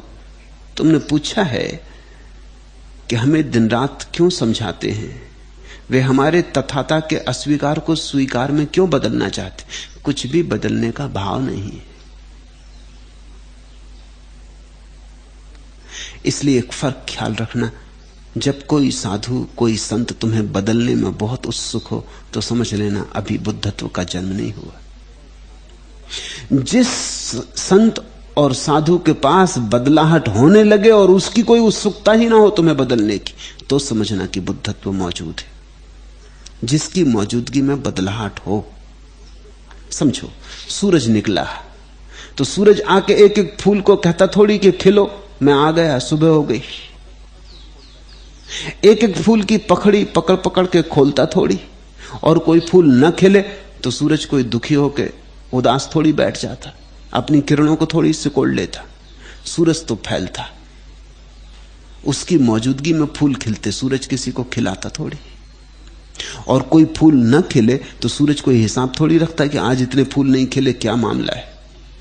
इनकी कोई शिकायत थोड़ी करता, कहीं खिल गए ठीक, नहीं खिले नहीं ठीक। सच तो यह है सूरज को इससे कुछ हिसाब नहीं। लेकिन सूरज की मौजूदगी में फूल खिलते हैं, यह बात सच है। बिना सूरज के खिलाए खिलते हैं, यह बात सच है। सूरज की मौजूदगी के बिना नहीं खिलते, यह भी बात सच है। सूरज की मौजूदगी में ही खिलते हैं, यह भी बात सच है। फिर भी सूरज खिलाता नहीं, कैटालिटिक है, उसकी मौजूदगी से खिल जाते। अगर बुद्ध पुरुष की मौजूदगी में तुम रूपांतरित हो गए नहीं हुए। लेकिन बुद्ध पुरुषों को इससे कुछ प्रयोजन नहीं है। और जब वे कुछ कह रहे हैं, चाहे तुम्हें ऐसा लगता हो कि तुम्हें बदलने के लिए कह रहे हैं क्योंकि तुम बदलने में उत्सुक हो, वे तुम्हें बदलने के लिए नहीं कह रहे। वे तो वही कह रहे हैं जो उनके भीतर घटा है, जो उनके भीतर हुआ है वो झर रहा है। कठिन है थोड़ा, क्योंकि तुम तो कभी कोई ऐसी बात नहीं कहते जो बिना प्रयोजन के हो। तुम तो जब किसी को बदलना चाहते तब कुछ कहते हो, किसी को सलाह देते तो तुम चाहते हो को मान ले, अगर न मान ले तो तुम नाराज हो जाते हो।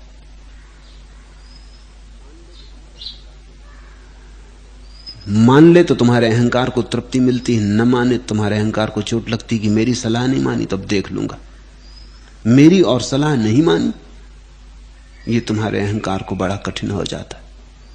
बुद्ध पुरुषों को इससे कुछ प्रयोजन नहीं। जो होता है होता है। तुम बदल गए तो भी मजा है, तुम न बदले तो भी मजा है। इसमें कहीं भी कोई सचेष्ट आग्रहपूर्वक कोई हट नहीं है।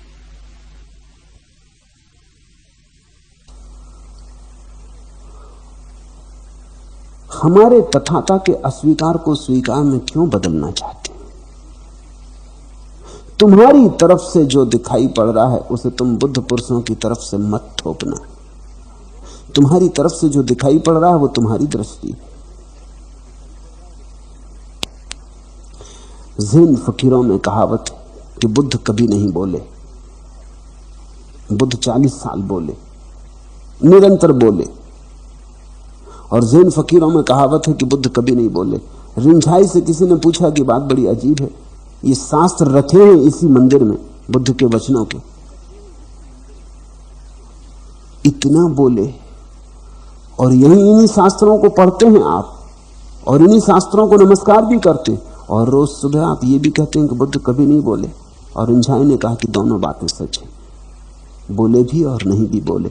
जहां तक हमारा संबंध बोले, जहां तक उनका संबंध नहीं बोले। हमने तो सुना इसलिए हमने शास्त्र इकट्ठे किए, इसलिए तो बुद्ध पुरुषों ने कुछ लिखा नहीं।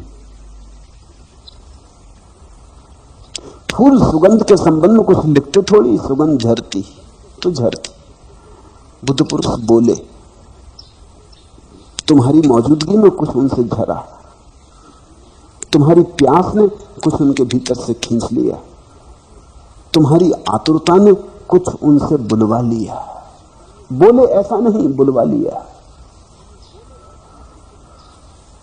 सहज स्फूर्त हुआ। अपनी तरफ से तो बोले ही नहीं। मैं तुमसे रोज बोल रहा हूं और मैं तुमसे कह देता हूं, भूल के भी ये मत सोचना कि मैं कभी बोला। तुमने सुना ये सच, मैं नहीं बोला।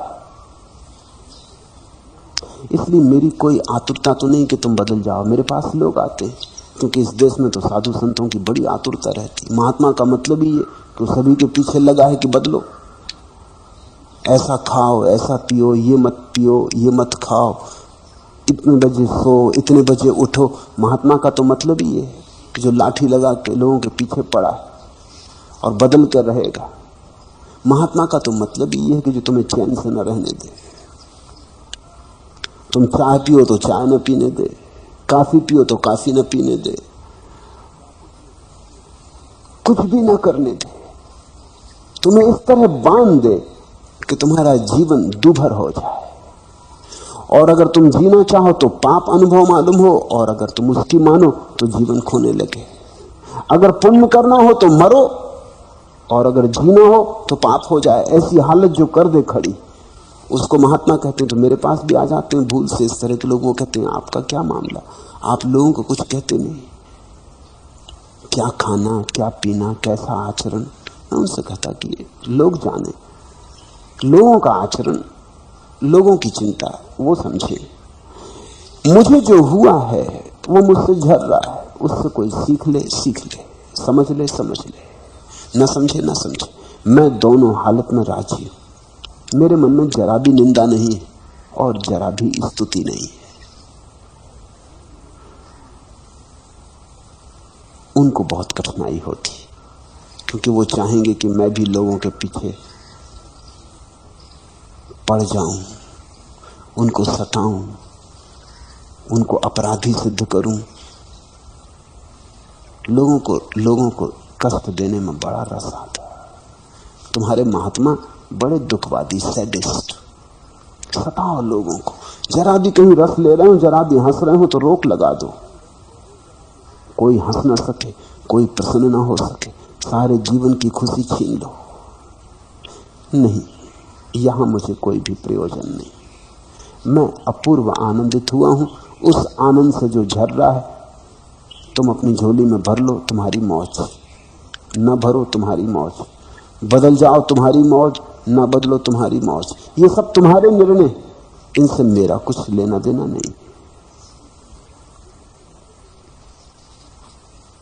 आखिरी प्रश्न, कब होगा छुटकारा भवबंधन से और कब तक प्रतीक्षा? तुम्हारी जल्दी ही अड़चन डाल रही है। तुम जितनी जल्दी करोगे उतनी ही देर लग जाएगी। भाव बंधन से छुटकारा तो तुम चाहते हो, लेकिन अभी भाव बंधन को समझा भी नहीं, अन्यथा छुटकारा हो जाता। कोई तुम्हें बांधे थोड़ी है, तुम बंधे हो। ये बड़े मजे की बात। एक आदमी खंबे को पकड़े खड़ा है और वो कहता है, हे प्रभु, इस खंबे से कब छुटकारा और कब तक प्रतीक्षा? किससे कह रहे हो?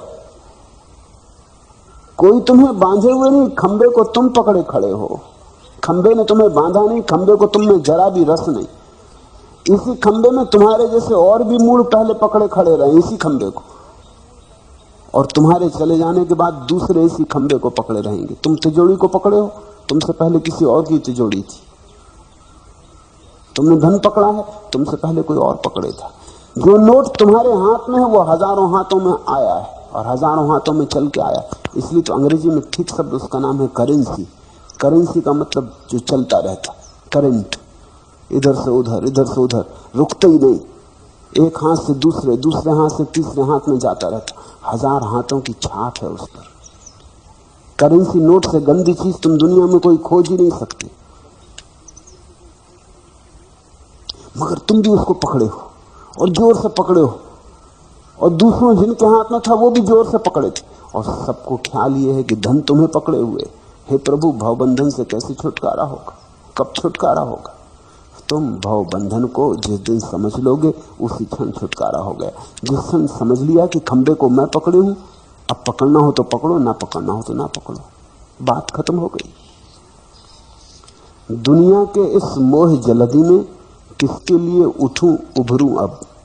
बिखर गई धीरज की पूंजी, सुख सपने नीलाम हो गए। शीशा बिका किंतु रत्न के मंसूबे नाकाम हो गए। ऊपर की इस चमक दमक में किसके लिए दहूं निखरूं अब? हाट बाट की भीड़ छट गई, मिला न कोई गाहक मेरा। मैं अनचाहा खड़ा रह गया, व्यर्थ गई सब मेहनत नाहक। बीत गई सज धज की बेला, किसके लिए बनूं संभरूं अब? रात गया दोपहरी के संग, आगे दिखती रीति संध्या। कातर प्रेत खड़े आंसू के, जोत हो गई जैसे वंध्या। चला चली की इस बेला में, किसके लिए रहूं ठहरूं अब?